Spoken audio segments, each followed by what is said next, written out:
Okay, I'm gonna try to make this short and sweet because it's hard to understand. So I'm up at the top of that mountain getting a 360 view of my car. And while I'm distracted from that, Aussie ends up running after these two girls that were already 3/4 of the way down the mountain on foot with a big pit bull off leash, huge pit bull. So then I'm done filming that and Aussie's gone for the second time in like 30 minutes, just vanished. And he doesn't do this, and I start yelling his name, nowhere to be found. And then I run to the edge of the cliff and I see him running with this girl, and I see the other girl like 100 yards away holding the dog, the pit bull, the big pit bull's collar.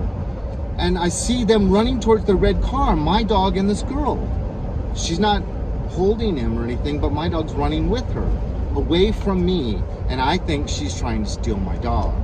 So I gotta pull over. So I jump into my car and just go racing down the mountain. You know, may have caused some damage to the suspension. But I get first to the woman holding the pit bull, and I'm like, is she stealing my dog? Tell her to stop. Because now she's like getting in the car and my dog's right there with her. And at least I know that this woman's far from the car and she's probably not gonna leave with my dog without waiting for her friend. So then she's like starts yelling at me about how you know, whatever. I couldn't hear her, my music was on. So I was just like, okay, and I put in gear, and there's this big ravine that I filmed that I had to then go back over to get to this girl. I get down, I get closer, and then because it was out of the way, I had to go away and go over this and then come back. By then, that girl with the pit bull's back, and my dog's now standing like in between that red car and this girl, and I'm right behind her. So I just say, come. She's still holding the pit bull, and she comes and she says, I tried to take my dog here so that he could get some time exercising off leash without other dogs, you know, being in the way. So what she's saying is that basically her dog attacked my dog, and she's mad at me because my dog was off leash like hers was, but you know, granted, mine was away from the owner and theirs wasn't. So I'm pissed at Aussie, but now he's in a total state of shock. He's salivating, he's shaking. Can you see him shaking? He's totally salivating. He's in a state of shock. So I'm gonna end this now, give him some water and try to make him feel better. But he was just attacked by a huge pit bull, and who knows if the dog really thrashed him and maybe hurt some vertebrae in his neck or something.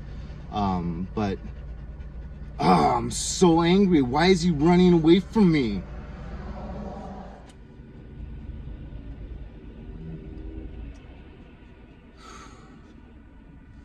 Well, 4 hours later from my dog being traumatized, and he's still traumatized. So I walked him for like an hour, tied him up outside of a Mexican restaurant while I had dinner for like 45 minutes, walked him for like another 30 minutes, took him to a dog park for an hour, playing fetch with him. He can't stop shaking, he can't stop salivating out of his mouth. So at this point, I felt like I needed some social interaction. I needed maybe a little bit of a break. So I went to a bar, got permission to bring him in with a border collie that was in there, the owner or the bartenders. And people just played fetch with him all night long. He found a tennis ball on the floor, and it was perfect. He just needed to stay active. People were bouncing the ball and playing fetch with him for like an hour and a half while I was in the bar.